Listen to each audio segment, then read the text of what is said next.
బాగా ఆలోచించాలి. రక్తధార కట్టడం వేరే. మామూలుగా ఒక శరీరమునకు గాయమైతే రక్తం నిలిచిపోతుంది, గాయం అలాగనే ఉంటుంది. ఆ గాయం పూర్తిగా మానితేనే స్వస్థ కలిగినట్టుగా. ఆ గాయం మానిపే విషయంలో మనం అక్కడక్కడ రక్తధార కడుతుంది కానీ గాయం మానకుండా ఉంటుంది. కానీ ఎప్పుడైతే మనం వింటామో విశ్వాసం వస్తుంది. విశ్వాసంతో మనం అడుగులేస్తే జబ్బు బాగా అవుతుంది.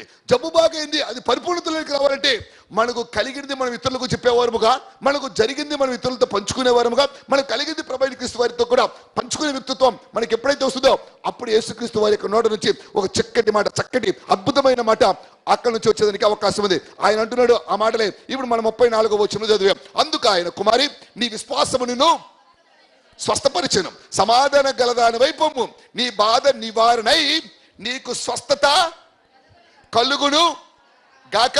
మొదట బాధ నివారణ అయింది.